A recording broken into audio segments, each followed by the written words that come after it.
Taking buns.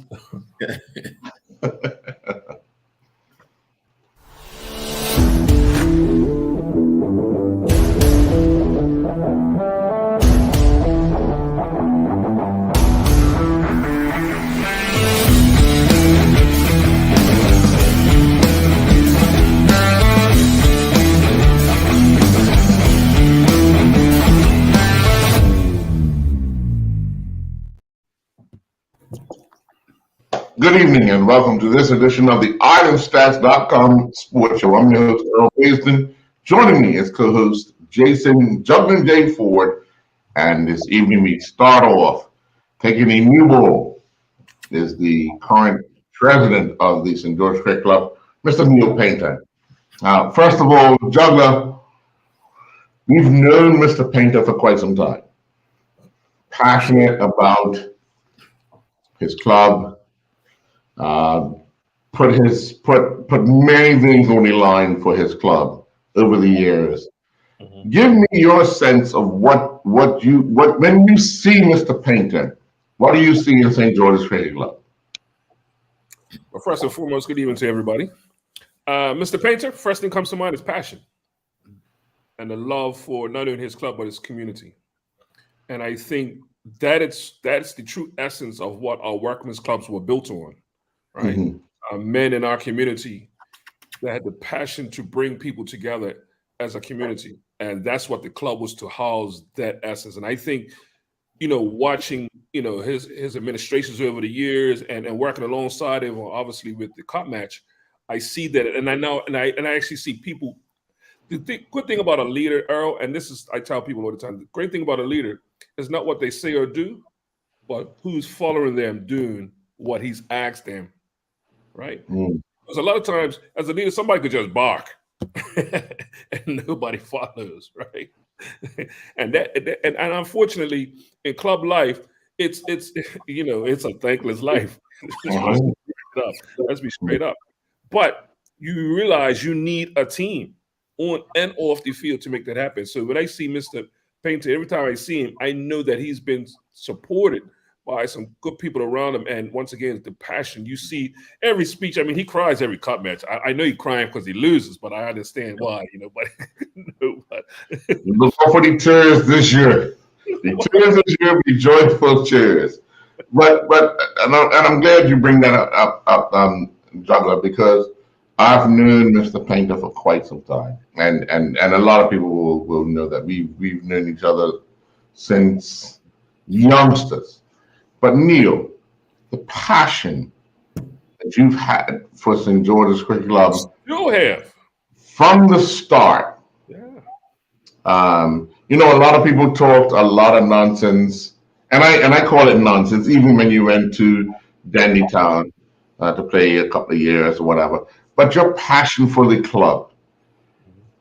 Tell us a little bit about how that became. You inbred that. Well,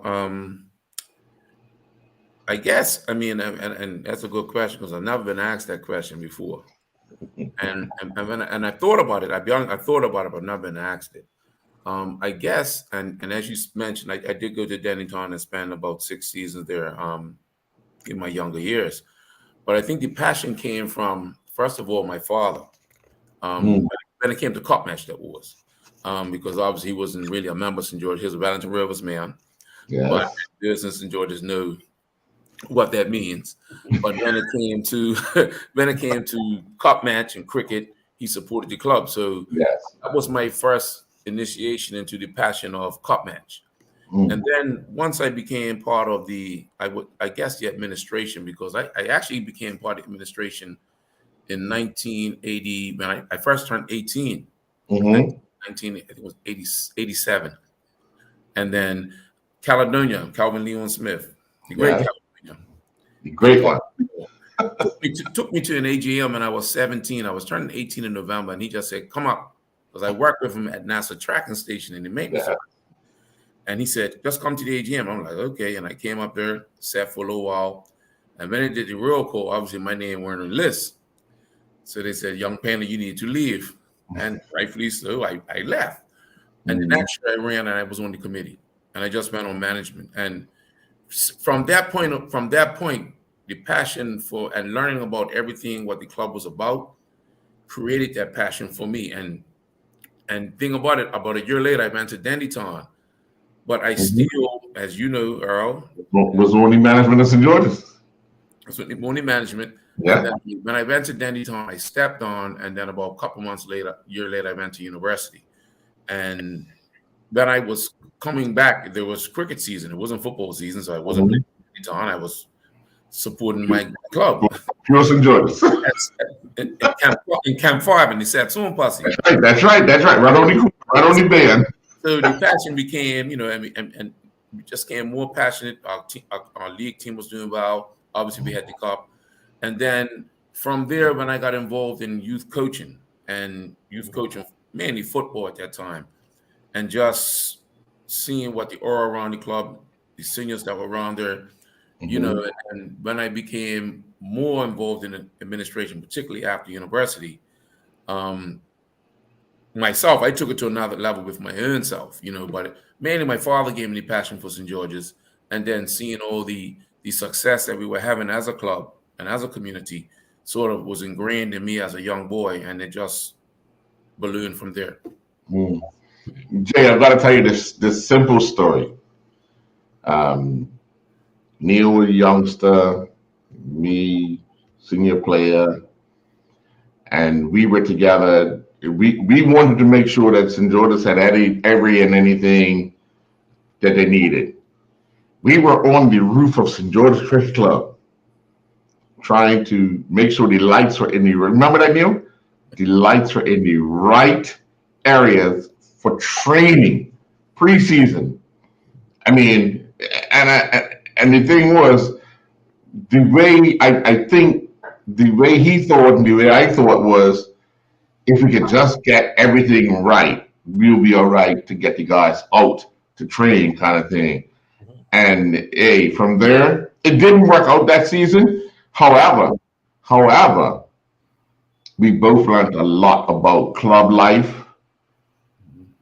itself, football, and many other people's what they were interested in, because you learn when things are not going right, boys, you learn quickly what other people's other interests are. When things are going good, everybody hides it because everybody's having a good time. But when things are going bad, you quickly learn about so many other things. But Jay, let me let you get involved, and you got a question for the president of St. George's Cricket Club. Well, I'm just going to piggyback off of the scenario that you just spoke about. Neil speaking, in the early days of the club being so successful, on the field. Also in both, especially in cup match. But then over the years to see that turnaround, and it seemed like all the blame got put on Neil. Yeah, everybody wants to get rid of Neil. Everybody wants to get rid of the president because the team was bad. Who has the least amount to do with the actual game itself, right? He flips a coin to us. He's 1-3-11. He gets out. And I'm saying, if this man could put on some whites and go there, I'm seeing you go there, with the league team's been short just to just put a number on the field. But I'm pretty sure if they actually play cup match, I'm pretty sure you would have went out there and tried your best. But it amazes me how we just automatically go straight to the president. Like, here's the problem. I'm like, well, hold on. There's 11 guys on the field that have a job to do, right? So as a president, because I know I've spoken with other presidents before, that is something that you really got to have some tough skin, and especially sometimes it's your family coming at you. How is one trying to deal with that? Not only trying to stay positive, but staying positive for the young people to still be involved. And you're getting so much flack coming from community when the times go bad. When they're good, like you said, Earl, everybody's on board. Yeah, right. I'm there. How as a president, man, how do you get across that? Well, I think the first thing is that you have to be in it for the right reason. I think that is the key right there. And coming in with an understanding of what the rule requires. And when I became president, it wasn't anything that I was planning on doing that night of the AGM.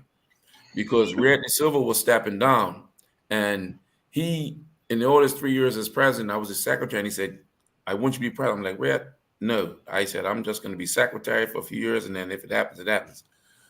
Well, something happened that night where I was nominated, and the rest is history. and it was all a blur to me that night, but I stepped into place. But what I would say to it is that in communities, our communities are like families, whether it be St. George's, Hamilton Parish, Smiths, or wherever, Somerset. Our clubs were built on families. And what tends to happen within families is that when things are not going right within families, we have an issue with our siblings. And sometimes we express it in a way that is not conducive to family. But there are times when we think about what we've done, and when we come back and we say, okay, well, what happened just now? And we work through it. But for me, it's just, I mean, when I look back on the couple of years that I'm in president, right? I say to myself, something must be wrong with me. But then I reflect and say, well, maybe it's my community. And I don't say that in a negative way, but I say this to say is that when you do things for the right reasons, no matter what the outcome, if you're doing it for the right reason and your reason is always to be successful, whether you fail or you're successful, to me, you should feel free and positive of what you have done. And for me, my whole thing was that my ultimate goal when I became president, or at least 2 years after, was that to bring the St. George's community together. Because we have been a divisive community. Because we're so close together, families are ingrained within the club that people start to get negative and really try to defame your character. But they have tried with me, and all I showed them, I'll be honest with you, is love. I may not have always smiled at them, but I know in the position of leadership, and I'm going to start with this: he who wears the crown. And those that know the rest of that quote. Don't know it, research it, because I'm not going to tell you the rest of it.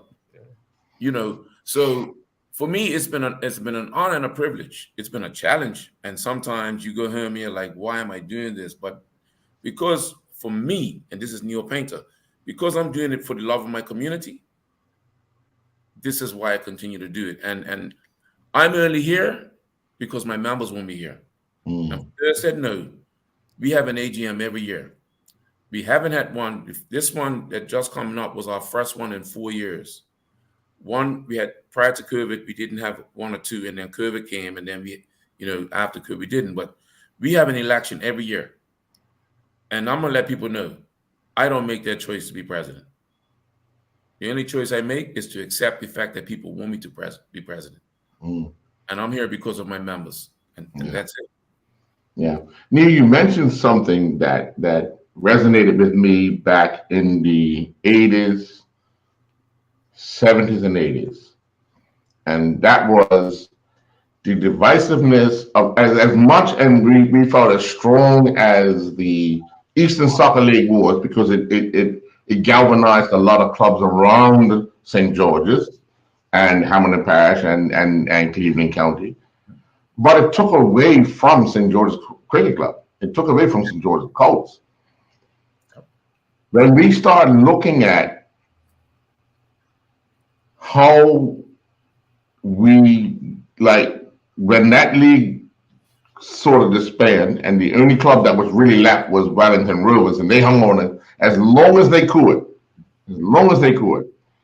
And then out of that came the St. George's All-Stars. Still a divisiveness in St. George's, which makes it that much more difficult for the club itself to be stronger. Would you agree? I totally agree. And I've said that on many occasions. When I look at, and I'll just go towards Somerset, you had the Somerset Colts, and I believe it was the West End Rovers. I believe there's there were two football clubs in the West. They made a decision for whatever reason to amalgamate, and ultimately became the Somerset Trojans, which made their pool of players much larger. Resources, they have more resources, and the rest is history and the success of the Somerset Trojans, particularly back in the 60s, 70s, 80s, and beyond. And when you look at St. George's, we had the Wellington Rovers and we had the St. George's Scouts. And the powers that be, or the players that be, decided that they were not going to amalgamate. And to this day, this is the reason why our football team hasn't been as successful as it should have been. Because had we amalgamated, whether we would have been Wellington Rovers or St. George's Scouts, I believe that our football team would have been just as good as our cricket team. And what you would find, particularly when I came on the committee, was that cricket was the most important thing in St. George's. Football was second. I knew, because when I was on the committee as a young man and I was a football player and I enjoyed cricket and I loved the success of my team, I also wanted the football team to do well. But we had people on our committee who were cricket men. The most important to them was cup match and our league cricket team. And I know the reason why Wellington Rovers, because they started the St. George's Youth Club. I know this from that my father. St. George's Youth Club, and the St. George's Youth Club wanted to come out of St. George's under St. George's Cricket Club as their football team. And the powers that be at St. George's Cricket Club chose not to bring in these young men. Hence, they moved back and they formed the Wellington Rovers. They formed the Wellington Rovers. And then from that, the rivalry came. But it's at some time, common sense should have prevailed. And then we now had the St. George's All-Stars, who then came not under the club, but they came under the old commercial league. Which where you had All-Stars from Devonshire Coast, from St. George's, Sunset Extras, PAC Raiders, even a lot of other.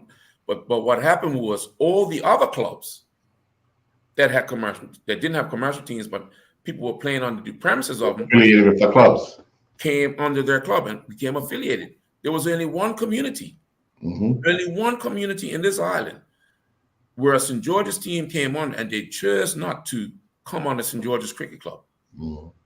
And these were players who had played for St. George's Colts, right? And I'll tell you, in 1999, as the secretary, I had a meeting with St. George's All-Stars.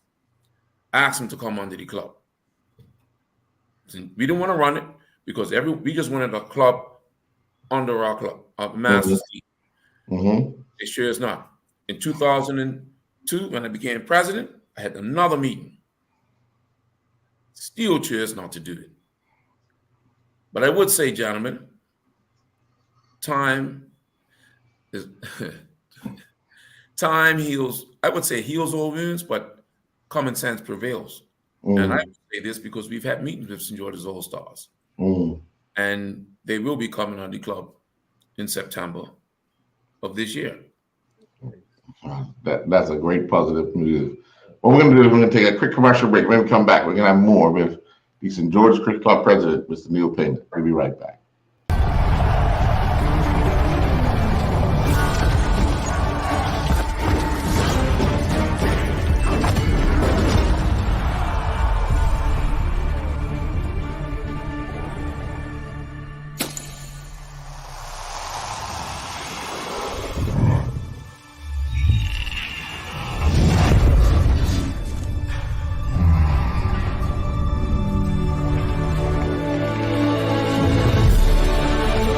Putting down the weapons. You seeing this?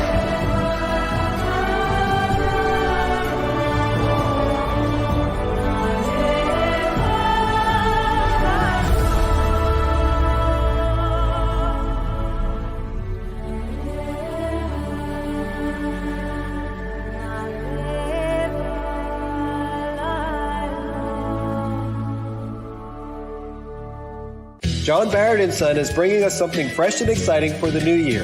Vi Antioxidant Infusion Beverage. Vi delivers the natural antioxidant benefits of the coffee fruit in glorious combination with a variety of exotic fruit flavors, with only 1 gram of sugar and 10 calories per bottle. The folks at Vi are inviting us on a world tour through these amazing flavors. Brasilia blueberry, Zambia Bing cherry, Costa Rica clementine, Malawi mango, Panama peach, Ipanema pomegranate, Kupang strawberry kiwi, and more. Lindo's. Why go anyplace else?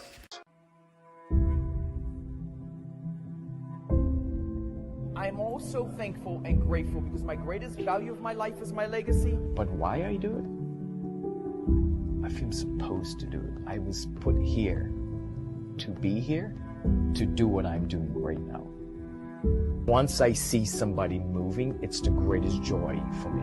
There's a little person being born. I am thankful that people have given me the trust, for me to empower them, from my players to my family to friends, and that's what I'm thankful for. I'm thankful that people have allowed me and trusted me to be in their life.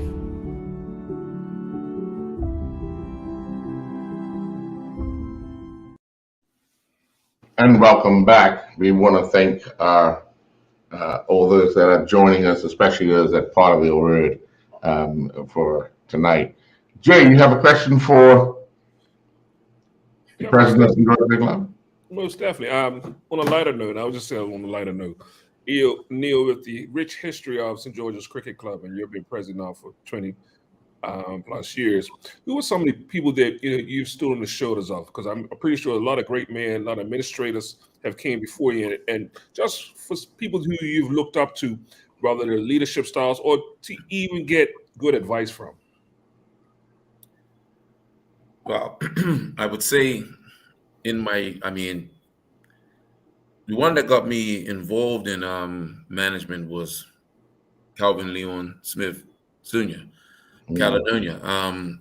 At the time, he was the one that encouraged me to get involved in management. But once I came back from university and I got back into it, when I think of the individuals, well, I'll go from backwards forwards. Is about forward backwards is that Red De Silva ultimately encouraged me to go further within that. May he rest in peace. He was the one who sort of really pushed me to go to where I am now. I didn't want to be in this position at the time, but he, I felt he saw something, and he was one that really got me thinking about the ultimate position of being president. And I think of working with Mr. Mansfield Smith. I worked with him prior, just working on the grounds, helping him do the wicket. And then while I was with him under his presidency, I don't want to cut you off, but many would know him as Bojangles. Well, yeah. Because you take Mansfield Smith and people are like, who is that? Yeah. Mr. Bojangles. I'll say it like that. Yes. But this was because prior to that I was just like on management, and it's not to say to diminish the position, but I just, I was on management. And I remember, and the good thing, when I first started, and I tell a lot of my committee members now, when I first came on the committee at 18 and then 19, and then the next time I was like 25, 26. And I remember, raise your hand, to say a question. They'll say, not yet, young painter. Not yet, young painter. Not yet, young painter. And then next thing I know, meeting was adjourned. And I'm sitting there saying, they never gave me the opportunity to say anything. And that's how it was. Okay, cool. And then another meeting, you say it until you got the chance. And then you was say you better than ready. Because they never give you many opportunities to question them or even give an opinion. Yeah, because challenge at the time, I was a football man. I still am. Yeah. And I just trying to push football and trying to advance football at St. George's, and it was like, wow, cricket club, you just, young painter, this is what I need you to do. But, it just gave me the resolve to not so much challenge them, but to continue on. And a lot of people that come on, man, at least 20 years, resolve.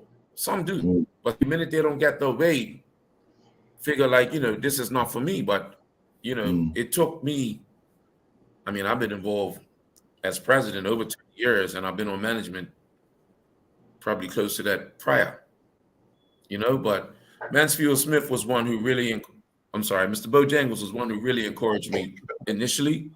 And then Red De Silva sort of really pushed me, and there have been a lot of other people, but those are two as presidents who I really think about who, gave me the impetus to even want to go further. Jay, and you know this because you hear this, even as in your other duties, whenever cup match comes around and the team is picked, there's always this emphasis on those people who are just what I would consider cup match fans. They find the reason why this person's playing and it's all the president's fault. It's a family thing. It's a friends thing. It's a this thing. It's a that thing. When you start hearing that, even in your capacity as the professional of commentating the game, how disturbing is that for you? Because you know the president don't have a vote. You mean, how do I feel? No, I'm asking Jay. Okay. I wouldn't put you in that position, boys. I'll say the word because I can get away with it. You guys are from Right. I'll say it's ignorance. It's just pure ignorance, right? I mean, I'm pretty sure the president has seen me, and Aaron, Justin, with my other duties, I make sure I go down to see cup match training. I'm down in the club probably 3 to 4 weeks prior to cup match, watching these guys train and also watching a few of the league matches, right? So I get a feel of the players who are coming down, who've been invited to train, the players who are trying to represent, players who are trying to get in the team. And I sort of have a feeling where it's going, rather I'm not in those meetings, the selection meetings, but I've got a feeling on where they're trying to go with most of the players. We've had conversations leading up to almost every cup match, and we are probably 1 or 2 players off. There's always a surprise, even though St. George has been making like 5 changes almost every year, but we're pretty close on where we're at, right? Yeah. What happens is that when it comes to cup match, and we talk about cup match, so it's a different beast, right? People don't cricket the whole season, right? They don't follow no teams. But that cup match trial, from cup match trial, right? From cup match trial, final cup match trial, right? Because nobody cares about selector, the captain. Hold on. I've heard people even argue why they're playing on the vice president's team. Yeah. It's some of these craziest things, right? And I'm saying, hold on, that's all St. George's right now. They might be strategists in this. Oh, well, he's been there long enough. He should be on the president's team. I'm like, this is, you need to come out a little bit more to understand how this works, right? And that's why I say it's ignorance, right? Just the fact that they're being lazy enough to just go and just take it in, right? Take in some training sessions because we rely so heavily on the player or the game itself on the day, and we sometimes we get a better understanding just off of training, right? Yeah.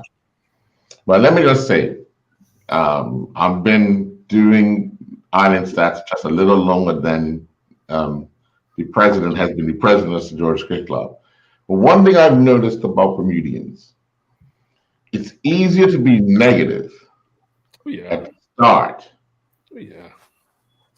And hope it goes wrong to say that they were right, than to be positive at the start and celebrate when they're right. And that's the problem. But we go away from what we're talking about. Mr. President, you have this election, you had this election coming up. I know you and I had conversations maybe even before COVID, and you were looking to pull back a little bit, get other people involved and everything. How significant was this election for you to once again want to lead? I will say the challenges, because we're talking the cup match, but the challenges into this battle at home this year. As far as me being president this year. Yeah. Well, it's no secret to my members and also to my management at the time prior to this one is what my situation was, or what my thoughts were as far as when I was going to decide to step on. And the significance of this year was that there was something in place in reference to, because I've been, like I said, I've been over 20 years, and I've always, even prior to me being president, the elections have always been contentious. Because of the way our Constitution is, and it is being revised and should be ratified sometime by the end of March to bring it up to best practices. We have an AGM every year, and there's a possibility of everyone leaving or being voted out all at once, which to me, as far as best practices, is not best practices. No, you know it's what not. I mean? Because we were trying to change our constitution prior to COVID. That came, and then we lagged a bit. But anyway, it will be done. And my thing is that I believe in succession plans. I believe in at least those who be coming in to run the club after any administration should have some insight, should have some to know how the club runs, to know what happens not only at cup match, but what happens the other 360, the other days or the off year. And we had that in place. We put that in place probably about 5 to 6 years ago, And what happened was I always wanted to finish in a cup match year. And I'll tell you why. Because any new president coming into any club, whether it be Somerset or St. George's, I came in a non-cup match year, which was great because it gave you a year and an opportunity. Even though I was involved in a lot of cup match preparation as a secretary, it was best that I came in a non-cup match year because I can see how things, and I can use that year, ask any questions, be the assistant. So when it's my turn to sort of, I guess, run the show, I'll do well. And I wanted the same for my predecessor. I wanted the same for whomever comes after me, afforded the same opportunity and given the same opportunity to be successful. Because I've told this to my management and I've told this to other predecessors that if the person that comes after me doesn't do a good job or fails, then I feel like I fail. Yeah. And that's what I mentioned earlier. Yep. I feel like I fail. And I've mentioned that. Because a lot of times we just leave our clubs and don't show up anymore. We've had executive leave St. George's, like full executive, and I've been there by myself. I'm saying to myself, and they don't come around the club anymore, as if they don't care. And to be honest, if that's what they do, they don't care. And I know for me, when I stepped on, I'm going to take a break, yes. But if my club ever calls for me for advice, assistance, I will be there to assist whomever that person is at the helm. Yeah. And that's all I wanted. And that's all I want. And I'm not going to sit here and say this is the date I'm stepping down because my members know. I said at the AGM, I'm not going public with it. But my members know. And if they choose to share it, that's up to them. But I always believe in succession plans because I've been a part of things that haven't been well at St. George's Cricket Club when it comes to people being voted out and other people come in and then 2 years later, they don't care. They just move away. They move away, yeah. But what we're going to do, we're going to take our second commercial break. When we come back, we'll have more with the St. George's Cricket Club president, Neil Painter. We'll be right back. I'm also thankful and grateful because my greatest value of my life is my legacy. But why I do it? I feel supposed to do it. I was put here to be here, to do what I'm doing right now. Once I see somebody moving, it's the greatest joy for me. There's a little person being born. I am thankful that people have given me the trust, for me to empower them, from my players to my family to friends. And that's what I'm thankful for. I'm thankful that people have allowed me and trusted me to be in their life.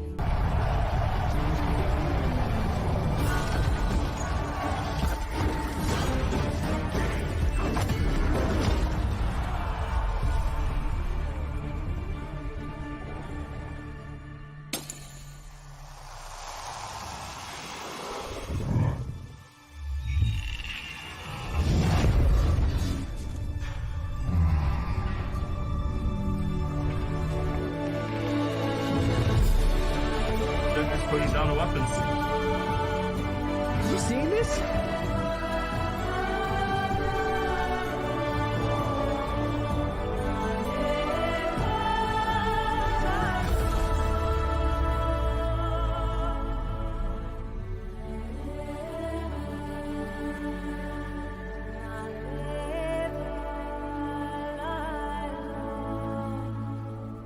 Here's one of our favorite feature brands, true veterans of the food awareness movement. Bob's Red Mill, the U.S. leading miller of organic whole grain foods. Only whole grains have the entire value developed during growth. And once you try them, you know that this is the way food was intended to be. Try Bob's Red Mill blanched almond, whole wheat pastry, and artisan bread flours, and 1-to-1 gluten-free baking flour, unsweetened shredded coconut, gluten-free homemade wonderful bread mix, and a variety of rolled oats. Lindo's. Why go anyplace else? Welcome back. Well, Mr. Painter, 20 plus years in the leadership of the St. George Cricket Club. You've seen both glory and disappointment. And it's no secret. I mean, we remember back in the we would have been wee boys, but we remember back in the day when we were on the other side of giving the licks and taking the trophies, and now we're on the receiving end. But as a president,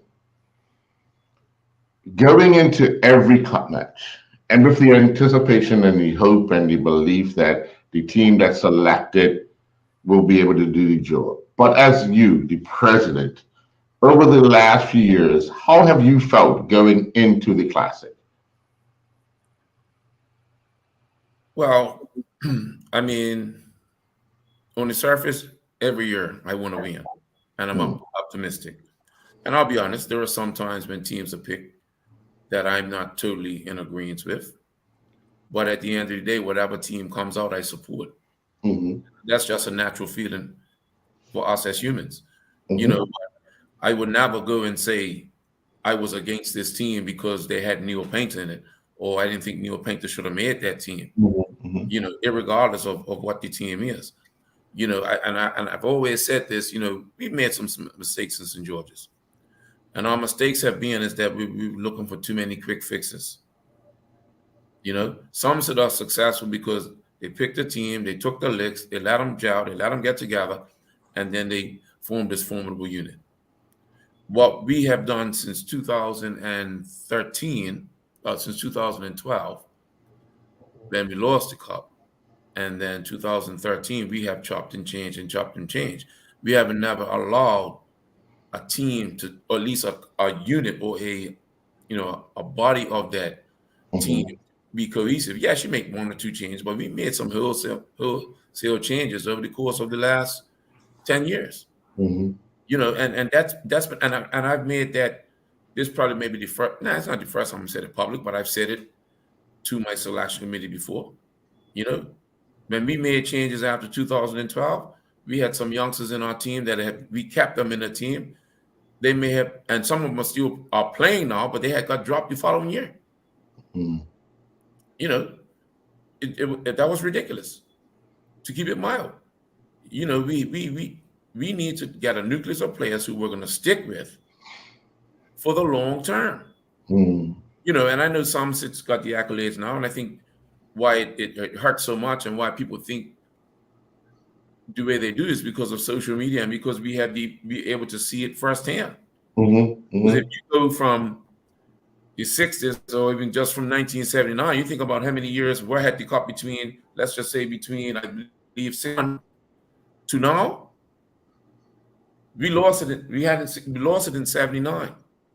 We won it back in 83. Yeah. We lost it in what? 90. We held it. We held it until 96. 96. Yeah. In Somerset. We won it back in 97. We lost it in 2000 in Somerset. We won it back in 2005 in St. George's. And then we lost it in 2000. We won it in 2005 in St. George's. And we lost it in 2012 in Somerset. The rest is history. You know, and social media, which as good as it is, has a lot to play. Why people think that Somerset Cricket Club is better than St. George's Cricket Club. You know, and I love the fact that in football season, the only argument people have, and it's not about Somerset, people in Bermuda have, well, you're not going to beat us in cup match. I've never had that conversation before in football season. And you know why, right? Yeah. You know you've why never been about cup match? because our football team did well. Yeah. So before Yeah. you had 3 arguments, then you had 2 arguments. Now you only have 1. One. No, you're not going to do this. You're not going to do this in court, man. I said, okay, well, what happens when we do? Yeah. I'm just saying.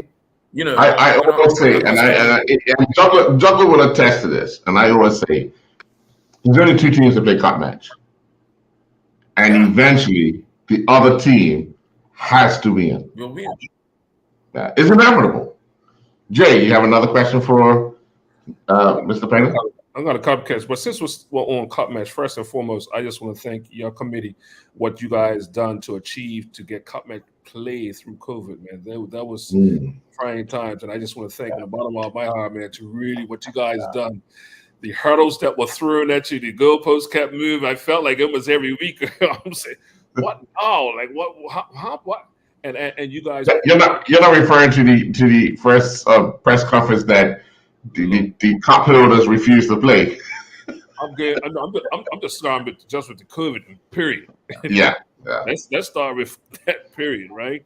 And everything that got, oh man, yeah. So, but we pulled it off, and I say we pulled it off because there was a team within the club and outside the club that came together for the sake of the game that had to be played. And I just want to say thank you for your community. Yes. As far as cup match, and Earl, we've had this talk, and you mentioned about the difference of the 2 teams, and I think I've even had a talk with your captain. I think we had an interview after the cup match. You sort of hit it on the head just now. What Summerset has been able to do over the last since 2012 is build a culture. And I said, I've told a lot of people, even Earl, there's not much difference between the actual talent between 2 teams. Yeah, is that the culture that Summerset has formed was totally different from what's done at St. George. And to your point, because of all those wholesale changes, it's hard to get guys come in 2 or 3 weeks prior to a cup match to form this culture, right? And especially if you're losing. You know, sometimes winning hides a lot of stuff, right? We know that. Yeah. Well, we know that. We know that for sure. To try to form a culture, and I think, and I'll say this here: the group of young players you have, I think they're starting to see that, right? Because they see these guys up at Summerset, they see it. They know. I think they know what they gotta get, but you just can't hit a switch and it automatically comes. Right. So I'm on your side there. One of the main things I've always battled with, and I had talks, I won't say arguments, but talks. When you have a president of one of our clubs, especially if it's a 2-sport club, football and cricket, and you have a president like yourself, take for instance yourself, you're more favorite to football, but you're getting into a cricket club. I always see presidents struggle to strike that balance, to give the support to even the sport that they don't favor.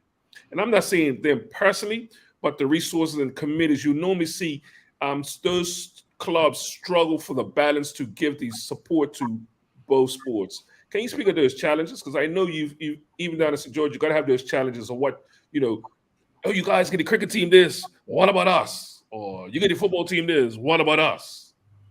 Well, I can tell you, we have that balance in St. George's. There's no doubt, football was my sport.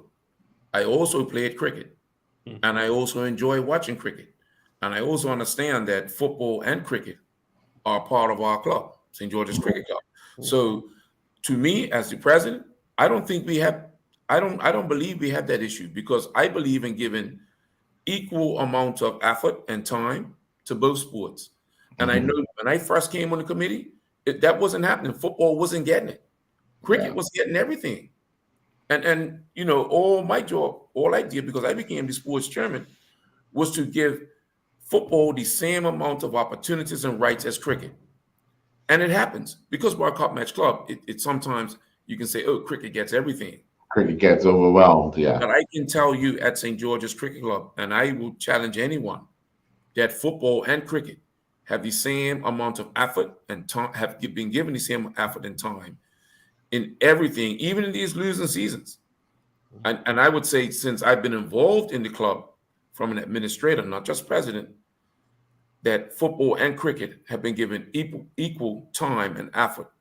And when I look at our clubs, my club, St. George Cricket Club, and I say mine, I mean ours, because I know Earl's a part of St. George, and Jason might be some. I don't know. You got it right. You got it right. You got it right. What I mean, so I'm saying all, but the thing is that we at our club, cup match is very important to us. Yes. But The cup match is overall. island. But the maintenance and maintaining a viable club within these times is our most important asset right now. We believe, and I say this as president, yes, we may lose cup match, but what happens to the other 363 days of the year? We have to remain viable. And I just look at COVID. There are many clubs that have been open during COVID. St. George's Cricket Club was. We made it through these times. It was challenging, but that's all down to the leadership within our club, not just me, my whole committee and our membership. The reason why St. George's Cricket Club, and I would say this categorically, we are one of the premier clubs in the island. And even though we don't have the cup match cup, we put on a damn good show. And from an organizational point of view, we may not win the game, but we can ensure they have been the hearts of the people when they come into our grounds and see what we put on and see how we are organized. And this is not just Neil Painter, This is the whole committee and our members and the community at large. And that's, if anything I take away from my presidency, is ensuring that St. George's Cricket Club becomes a viable institution for the next 135 years. Yeah. Well, Neil, I'm glad you said that. You know why? Because I have a special guest for you. The president of the Somerset Cricket Club, Mr. Richard Scott. Good evening, sir. How are you? Good evening, gentlemen. How you guys doing? Yeah. Good day. Good night, Rich.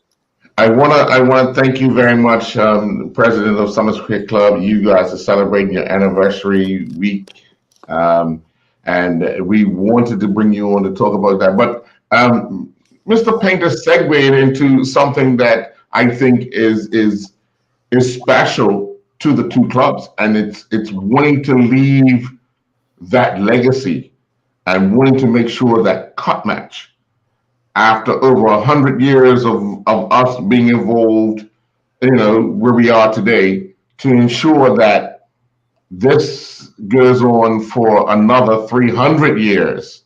And you as the leader of Somerset right now, how does that, hearing Mr. Painter say that, how does that make you feel as the president of Somerset Cricket Club? Yeah. Well, again, good evening, gentlemen, and good evening, everyone, to the listening audience. I think one of the key points when it comes to the preservation of cup match is that it's two things that have to happen, at least two things that have to happen at the same time. One, we have to ensure that our younger players and actually the entire community get a historic point of view of what cup match is all about. And then secondly, we have to ensure that we are developing top class players who will make the game interesting, not only interesting, exciting, but also have a great quality attached to it. Well, Jay, I want to take a commercial break, but I'm not. I'm not going to take a commercial break, only because we have and I would say this: cup match is our biggest event that happens on this island every year. We have the two most significant people with us right now, the president of the two clubs. They go out and solicit sponsors, and the sponsors, get a lot of accolades.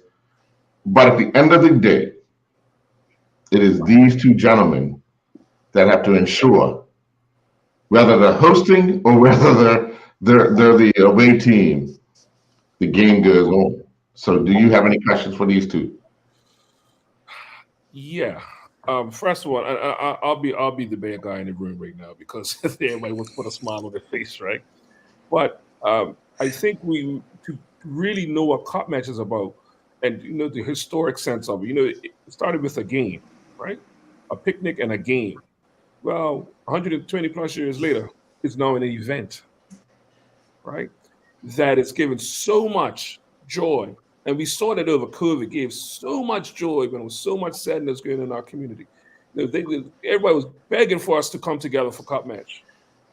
But it seems that certain sectors of our community finds a way not to really sponsor a Cup Match, but wants all the accolades, wants all the benefits of Cup Match. And being on the inside of some of these meetings and some of these talks, and I'm saying, well, why we're not getting this and getting that from, or getting help or getting support? And it showed its real true colors. And I'm gonna say it showed its true colors through COVID. Because at a time where you think that we should all come together, we were still separated. And I know what Neil, I mean, I could see the frustration. I never spoke to him about it, but I could see the frustration because when we're going to solicit sponsorship or just volunteer or just people that can help out, everybody says yes because they want Cup Match. But when it's time to, when they say when the rub meets the rubber, it's like, okay, where are you? Saw the same thing in Somerset last year, right? And everybody wanted to be up Somerset because they hadn't been up Somerset for a couple of years and that.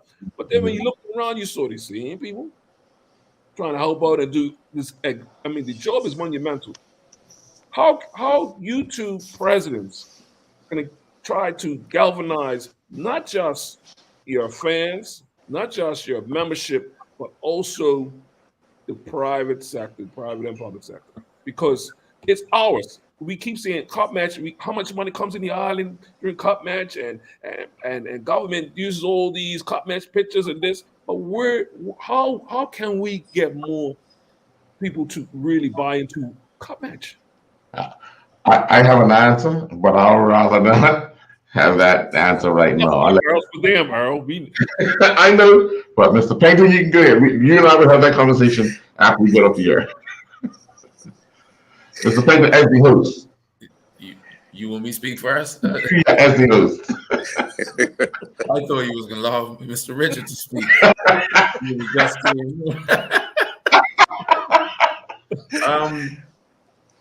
That's a very, that's a question that has been posed many years. I just think people have to have, and first of all, I think on a negative point is that there are many people in this island, particularly the powers that be, feel that we as community clubs are not truly what we are. It's like they say the black clubs, all they're doing is, I'm not even gonna say the words, they're doing this, they're doing that. They can't do this, they can't do that. When the clubs were formed, we had, and we still do, we had honorable men that formed these clubs, businessmen, because they couldn't go somewhere else. Because they couldn't go somewhere else, they formed these organizations. The churches were involved because they couldn't go nowhere else. And we were honorable institutions. And the minute they were able to venture to other spaces, and people felt the importance of the financial benefit, that they allowed them to go other places. Right. That's where they went. Mm-hmm. And I'll continue. This is not to say that there are not honorable men and women within the organizations now. It's just a stigma that attached to the black clubs that we don't know what we're doing. And I would say this, and I'm just going to use Cup Match, is that if we didn't do Sunset and St. George, these two organizations, that Cup Match would have been somewhere else. Or would have been a foregone conclusion. We would not been more. It's just we as clubs. And I would say, we may have to do it better. But I think we're doing a great job in promoting our organizations. I just feel that people just don't respect us the way they should. Because I've been involved as a long Rich been involved in it to these organizations, and we don't get questions that other organizations get. Yeah. And I'll give you a prime example. I'll say this. Let's take the America's Cup. Yes, it's a multi-billion-dollar organization, and just because of that, they get more respect than what we will get.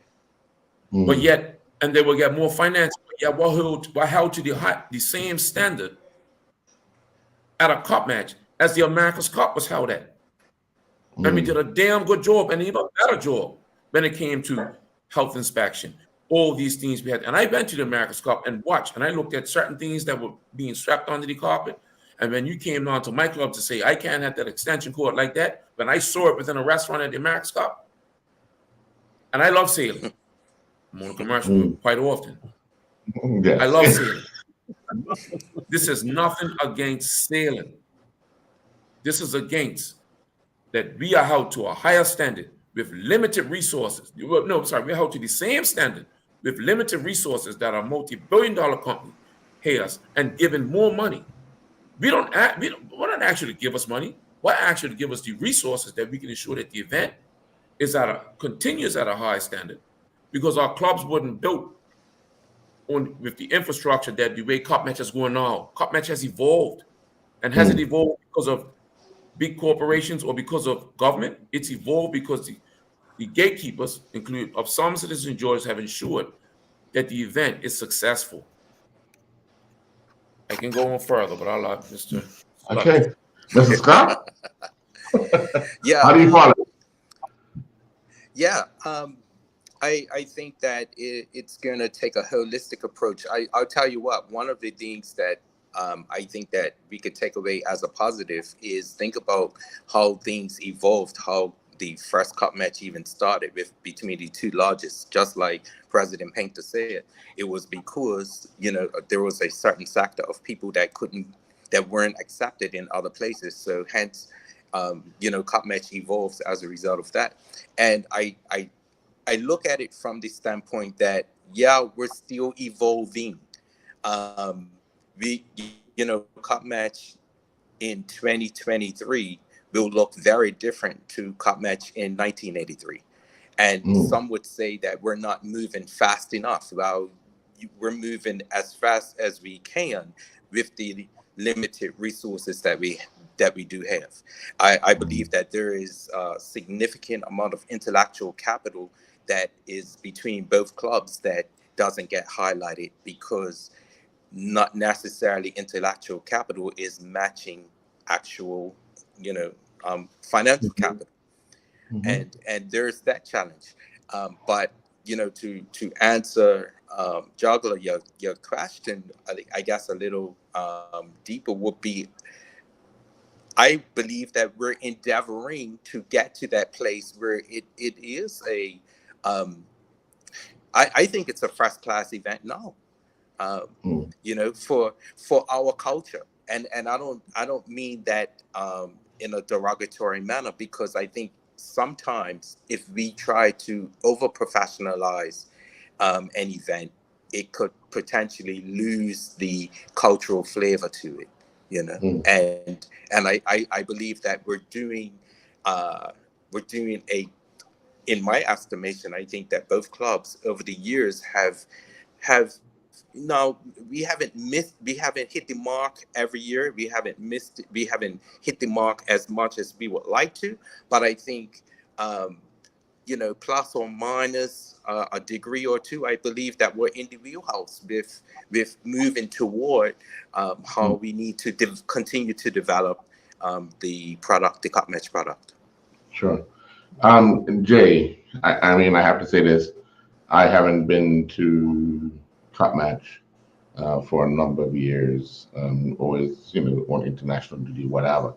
One of the things that concerns me the most is the amount of funding that goes into the party aspect of cup match and not the actual game of cup match. And you and I had this conversation, not just last year, but year before last, and years going by where I don't say the Bermuda Tourism Authority have put more money into highlighting off the field issues, or trying to get off the field things promoted as opposed to on the field. And we as Bermudians go to cup match to watch cup match. Earl, let me stop. Let me add something right there, Earl, because you made a point, and I was going to bring it up. I was waiting for you was going to bring it up. Yeah. So we're talking about it's a situation that's happened probably last 4 or 5 cup matches, and the presidents were on. They would know more than I would because of the agreements that they've had. And there's VIP suites, you want to say, for the BTA, right? So they've had the social media people, the influencers coming down, and we knew there was some money being attached to it. But when I saw, with the Patty, being released and some of these figures, and when I saw the figure that was going towards these influencers, I'm like, well, the club don't even get this type of money. How is these influencers coming down? They get more money to just tweet and talk about the game with the actual club. I'm not even getting out to the players yet, right? Who's actually entertaining, sacrificing, basically last summer to make the team. Yeah. And I'm seeing something is really wrong here. The imbalance of, and this is what I'm talking about, the imbalance of it, right?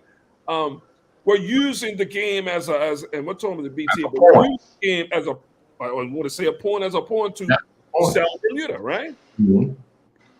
We use that word when it comes to all the other international events, whether it's the PGA, whether it's sailing, whatever. We use this, but our national treasure, we're underfunded by far. It's not even like something has to happen. Have you guys started to have some talks? Obviously, both of you would have to have talks to try to. I mean, I know it's a struggle, but this has mitigate some of that funding. I mean, to get some of that funding. No, we know the figures. We know the figures. It's not like it's a number floating around in our heads. We know these figures. So there is a bar that okay, we should at least attain this from that particular sector. Yeah. Well, let me kind of, because I'm not sure if you guys are aware, from 2004 I think until 2010, I actually was the controller at the Bermuda Department of Tourism. So this is I remember that. this is a little interesting conversation because I think what we're seeing is that, remember, when years ago when tourism was in its heyday, we really didn't need to attach a whole lot of cultural events attached to our tourism product. Well, things have changed now. So now, and from our, my tourism hat on now, from our analysis and research, people tend to come to Bermuda wanting the Bermudian experience. So because now, people want the Bermudian experience, of course, and Cup Match being Bermuda's premier event, the Bermuda Department of Tourism, and I guess now subsequent BTA, see this as, oh wow, let's kind of throw our eggs in that basket. And I get it that how we're living in this social media age where if so-and-so's at this event, they're got so many followers. Well, I believe, I don't know for certain, based on how things were when I was at tourism back then, that the idea is that maybe in 5, 10, 15, 20 years, all these people and who they've had influence will eventually become visitors to Bermuda, not just for Cup Match, but they'll come back. So I think from their standpoint, that's the approach. And it's being from. I understand that. I understand that point. Yes. I understand that point. However, we live in a day and age right now where if you're not a recognized person, why are we bringing them? I mean, I'll ask Jason, who were these 5 people they brought? Okay, stop. I'm not even good on that. I mean, look, I understand what the mandate is as far from the PTA side, right? As far as potential visitors, because I mean, you can go all the impact statements you want and how that affects. Right. I understand that part of it. My point is, when we seek out tourism, when you seek out these type of events, there are some concessions made for them. Yes. Whether it's financially, whether it's resources or whatever. That are not made for the 2 clubs. That's what I'm talking about. That's what I'm talking about. Because I don't see the balance. Right.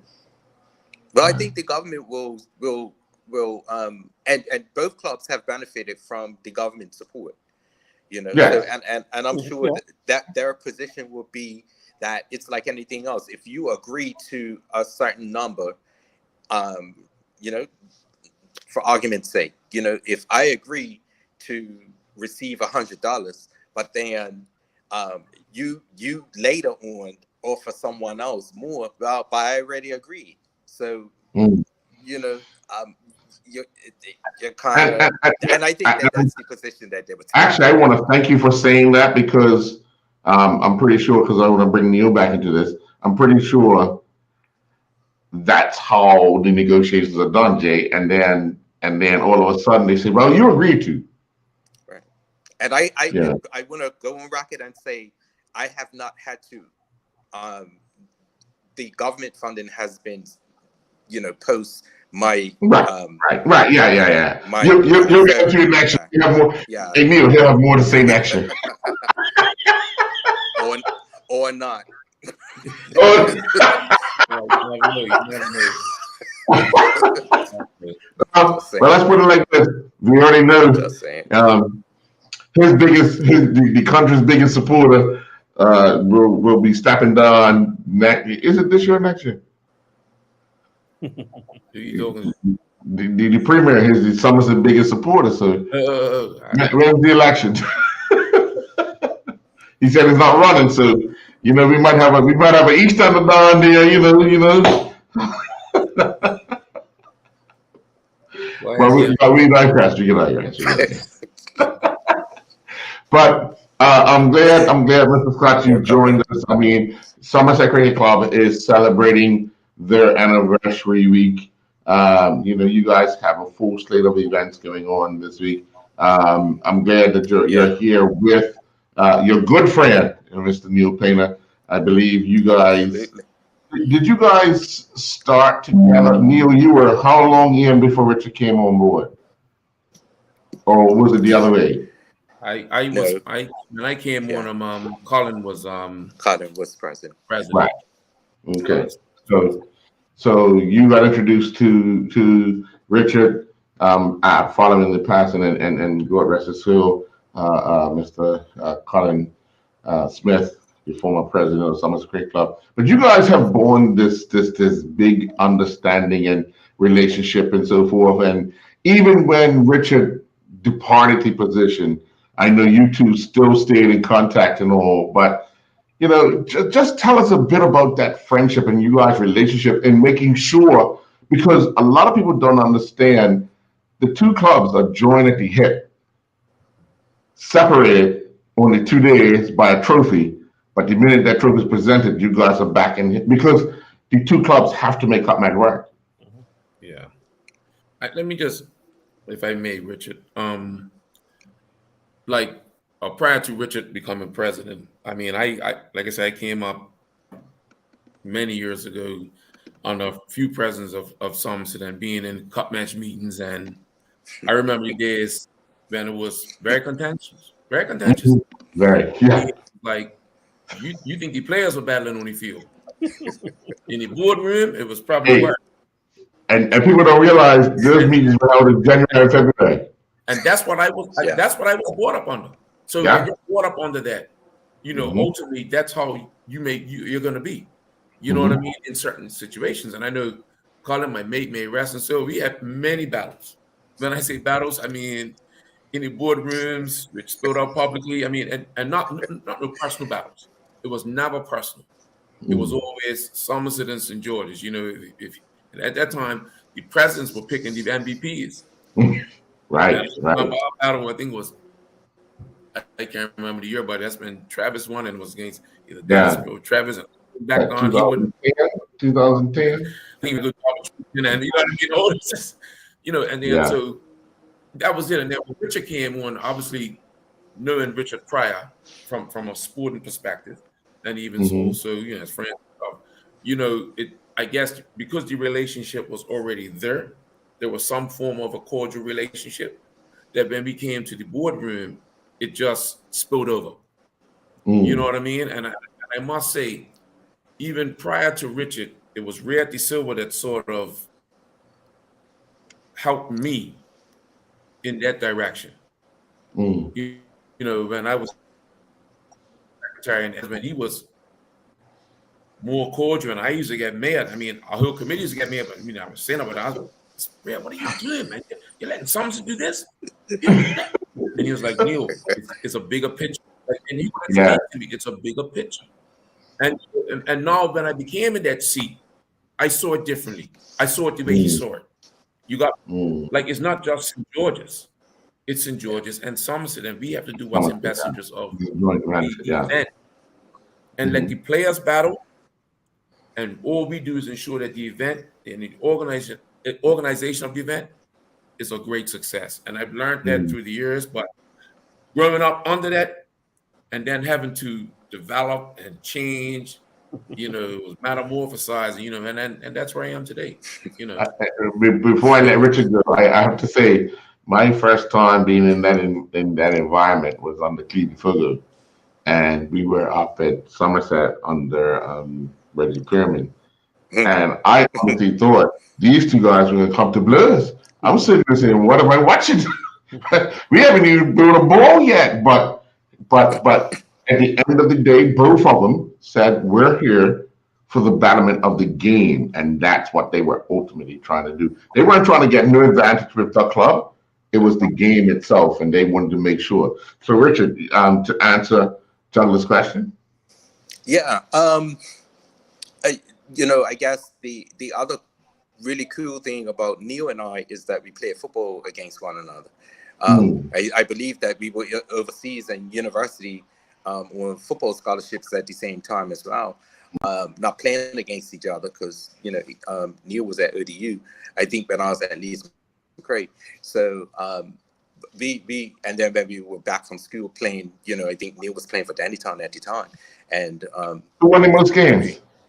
The youth explosion. That's when Dandytown. They really. Yeah, that hands down. I'm not even. Yeah. not Silver City. Come on, man, Silver City.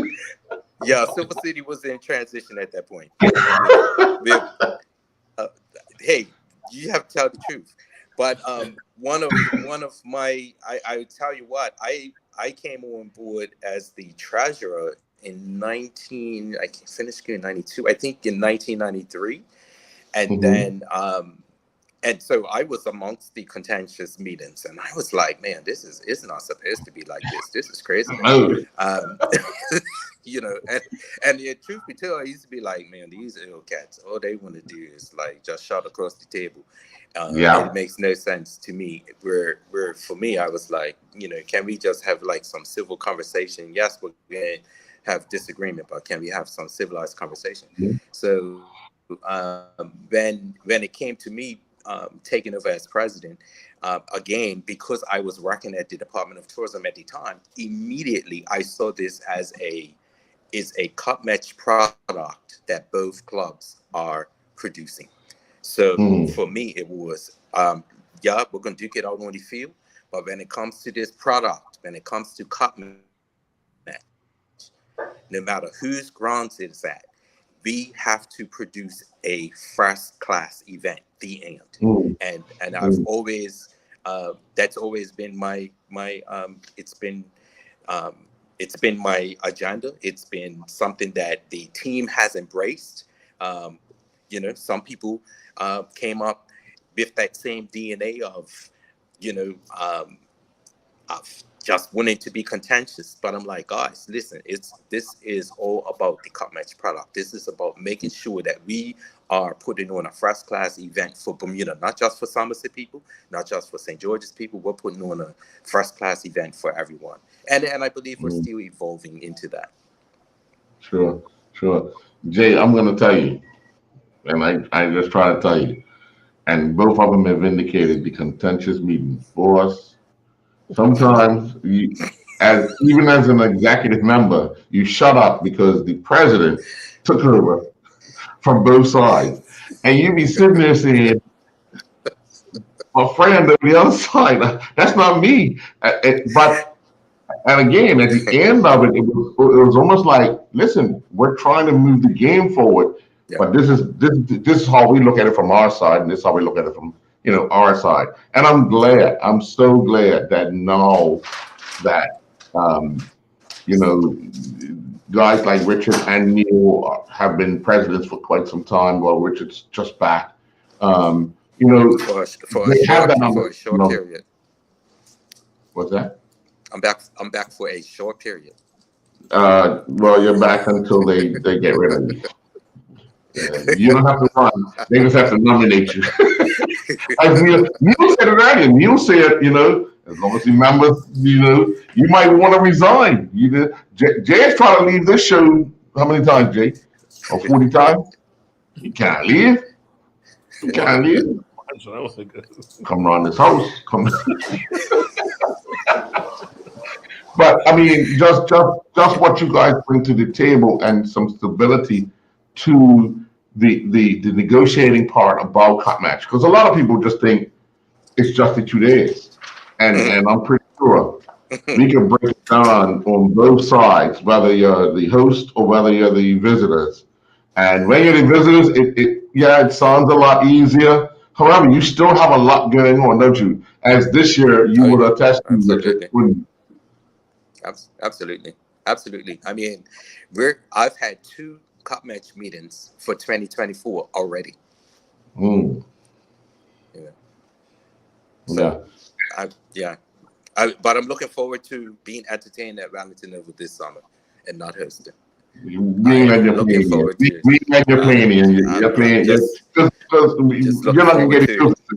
Yeah, you're not getting close. You like to play still. I get to put my feet up this year. You know, I'm really talking nonsense. But Neil, hosting this game as the president for, oh my gracious, more than 15 times, more than 10 times. How significant is it that you get as much help as possible to be able to say at 10 o'clock on Thursday, or I'm sorry, at 9:30 on Thursday, the toss will be taken, and now we can sit back and enjoy the Cup Match Classic? As much as possible. I guess that's the best way to put it. But you know, you have to be organized, and there has to be systems in place from now as to, you know, and timelines put into when certain things need to be complete. And you know, basically, by the time the gates open, things have to be done by 6:30. Once the gates open, cup match has started. You know, anything after that is too late. So it is important that you're organized and that you know what you're doing. And I say not just me, but your whole organization team, your whole management team, membership.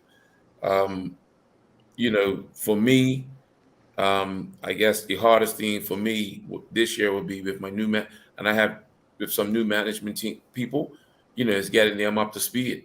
But a lot of them haven't been on management, but they've been involved in the process of getting cup match started. So I don't think we're going to have any problems at all, you know, because we started our process in August of last year, you know, contacting key stakeholders, doing certain things, you know. So right now we are in full cup match mode. Everything is a go right now, you know. So I mean, for me, it's just, I don't know. People say, why you don't look stressed? I mean, I don't know. It's just, I've been doing it so long that it's cup match. You know what I mean? It's, and even prior to becoming president, I was involved in so many aspects of getting, I remember the days when I used to work security because we had to have security. Yeah. You know, we'll be helping out getting the club ready. And then me and my little crew, you know, he sat on, he sat on Fussy crew. We do our duty. We would sleep in our camp and we would be security. We would lock the gates. And when the management came in the morning, we would open the gates for management. And then cup match would go on. We didn't need security.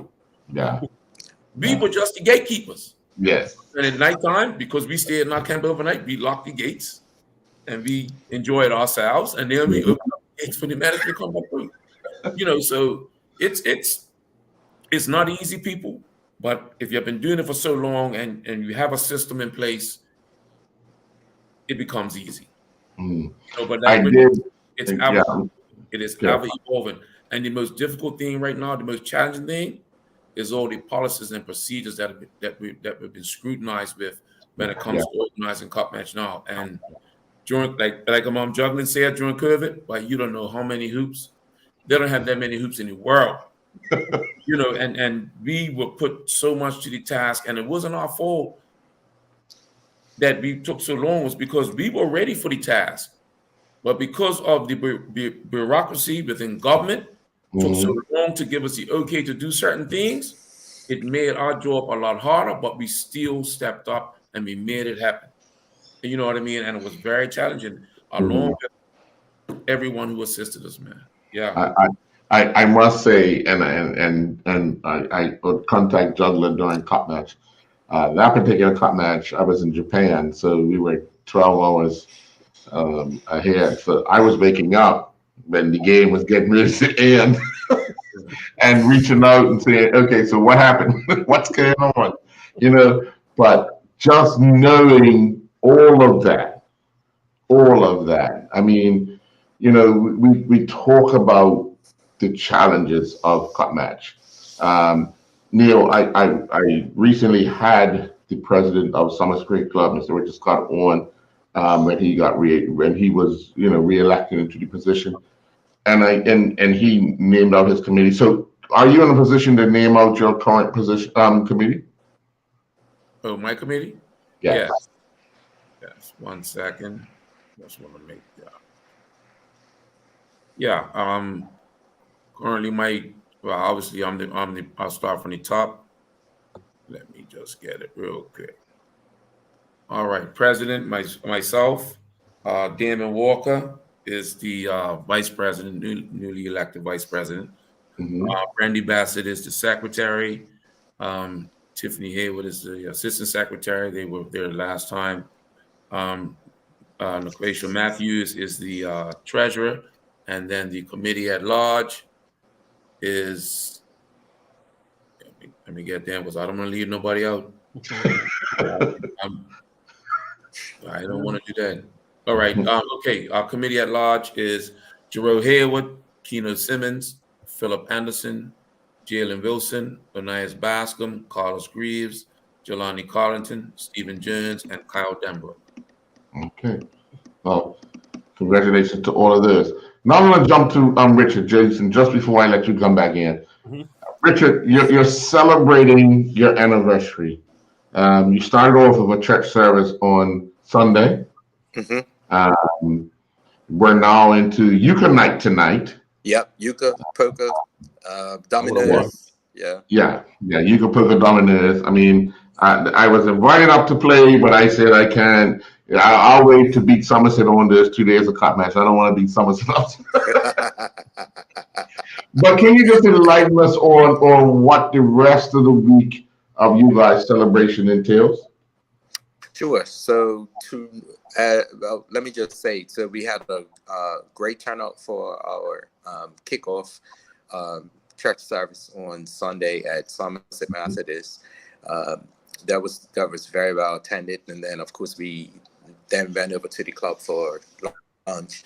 Monday night we had a members appreciation night and had some trivia about our history, and then discussed some things that members would like to see going forward. That was quite a good turnout. Last night we had the Sweetheart Bingo night, very well attended. And some lucky young lady was able to walk away with the jackpot of 2023. So tonight we had the games night, the card night with the euchre, spades, poker, dominoes. Tomorrow night, tomorrow afternoon, actually, we're going to have the seniors tea from 2 to 5. So we're engaging our seniors in the community for a seniors tea. And then from 6 to 9, we will have a happy hour at the club. Friday night, we're having the President's Dinner, which once was the President's Bowl. And we're kind of using the President's Dinner because we haven't been able to have it in a few years. So we're reintroducing it. It's kind of like a soft introduction, reintroduction rather, and calling it President's Dinner. And we're hoping that in years to come, it will, morph back into the President's Bowl. Yeah. And then Saturday is a special day for us because we're going to be having a Masters League football tournament starting at 11 a.m. until. And the special thing about it is that we're going to be honoring the late Rudy Marnus, who was a former captain, of Somerset Trojans, as well as the coach of the Somerset Bluebirds softball team. So Mr. Marnus, he was very well accomplished, very unassuming. Wasn't one to be tooting his horn, but several of the committee members, as well as, of course, doing their research and just finding out who would be a good person for us to note and honor. And hands down, Rudy Marnus was selected. So we're going to have a Rudy Marnus Memorial Tournament. And in between the Masters matches will be the Pee-wees. So we're featuring the, as they say, the young and the old. The future. Yeah, absolutely. And that will be the culmination of our anniversary week. Sure. Well, Jay, one thing for sure. St. John's will be standing by. Yes. St. John's will be there. we have made sure that we have made sure that we will have St. John's present, because we do have some not so fresh legs. Yes, sir. Participating in a tournament, although the matches are significantly shorter. But we do recognize that legs tend to seize up in between matches. Trust me, when you were playing, you expect these guys to sit down. You need WD-40 again. Yes. You know about WD-40, innit? So, Jay, you have a final question for both presidents? Yeah, most definitely. But especially, actually, first question for you, Richard and Neil. The R.O. Smith football, the old timers game. Obviously, we haven't had a couple of years, and the two clubs have been very significant to make sure that we have those games. And not only just the game itself. I love the presentation and hear the stories of the guys that they honor. Will we looking to have that back here in 2023? Yes. There's been some discussion, I believe, prior to. I know that a few of the guys who are involved with that had mentioned it to me the night of our election, our AGM back in December. So I got the impression that there had been at least the idea to reintroduce that game this year. So I talked to someone just 2 nights ago, and that it looks like that match is a go for this year. And we'll be hosting it at Somerset. Yeah, I can elaborate just a little more, because I've spoken with 2 of the organizers, both from the East and from the West, and it will probably go on without the fanfare of what they've had before, but they just want to get it going back again, because over the COVID period it kind of stopped, so they just want to get it back. They're talking to the sponsors again. Which they're not too concerned whether they come on this year, but they just want to get it going back again. So, and it's something that will host this year. The plans to have it. Absolutely.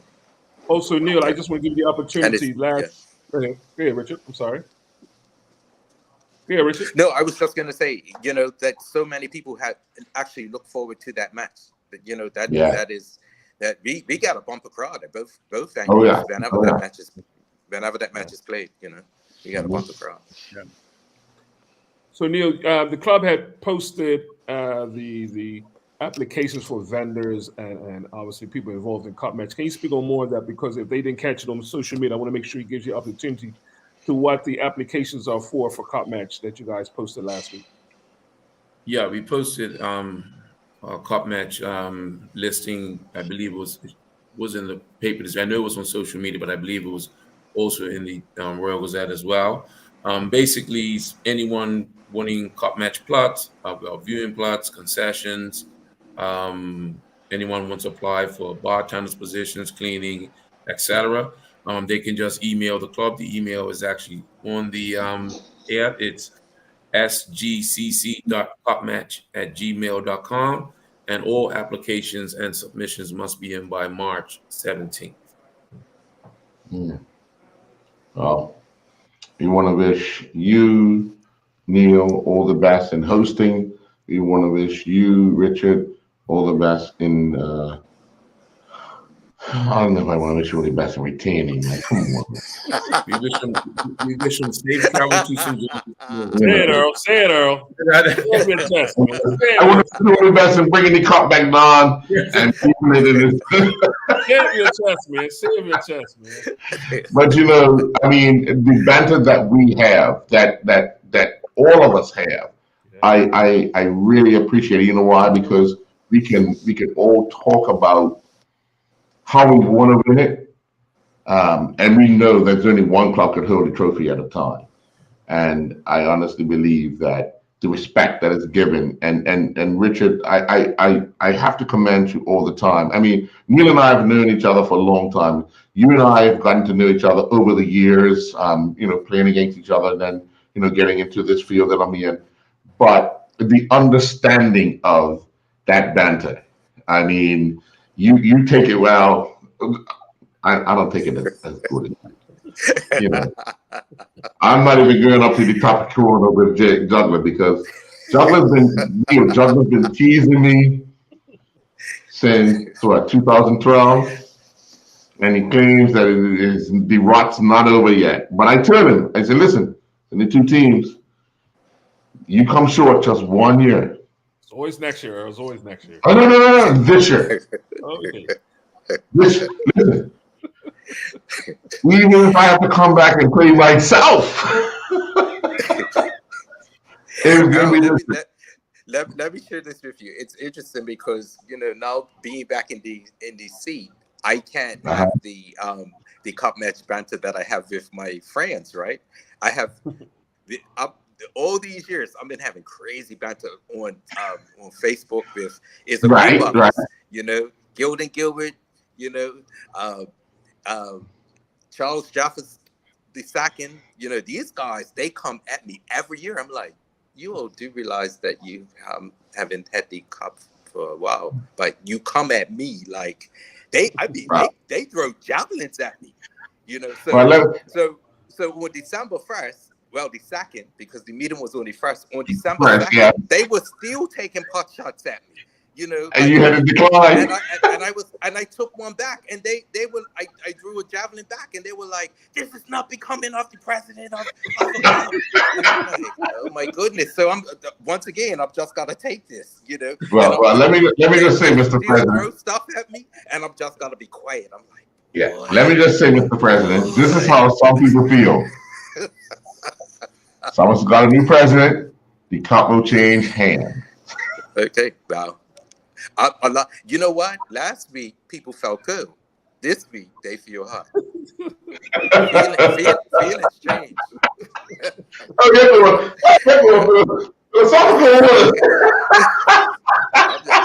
You now listen. You brought up feeling, not me. I'm making the distinction that you can feel whatever you like. You gotta bring about 10 Davis Islands and do a rain dance, dance and do it as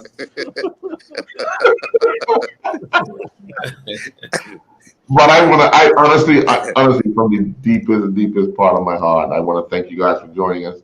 Jason, I know this has been an eye opener and a good experience for us because we know the biggest event in Bermuda every year, no matter what comes to our shores, our biggest event is that 2-day classic between the Somerset Cricket Club and the St. George's Cricket Club. And may that long last continue. Let me add one thing to that, Earl. And I just want to say thank you, Neil, earlier, and you and Earl schooling me on the things between Wellington Rovers and the All Stars, because these are some of the stories as a person who's not from St. George's don't know. Right? I had to learn some of these stories at the R.S. Smith, hear some of those dockyard stories between dockyard and some St. George's. And I say that to say, Earl, I've said this many times, and I just hope both presidents continue to tell the story of both clubs, because I think this is one of the things that I think we could do more of. As much as we try, we have to tell our story more and stop waiting for somebody to tell our story for us, because sometimes it will Absolutely. get distorted. So I just wish both of you all the strength and courage to make sure we tell our story, not just to the or what we say to the choir, Yeah. but for the folks, especially our young people, the next generation, because they can't have the pride and have fun like we have and the respect if they don't know the whole story.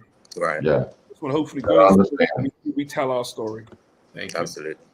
Hey, Appreciate it, man. Neil, Thank you. one thing for sure. Somerset will call the Colts first, but the Colts are now the Colts. Good night, everybody. Good night. Yeah. Friday, Richard. I'll see you Let's- Friday, Richard. Let's take it, Richard. Yes, Let's sir. take it, Richard. Looking Let's forward. take it. Looking forward All to right. it. Hey, Have a good night, gentlemen. Juggler, this is nothing. This is something to take. I'm like,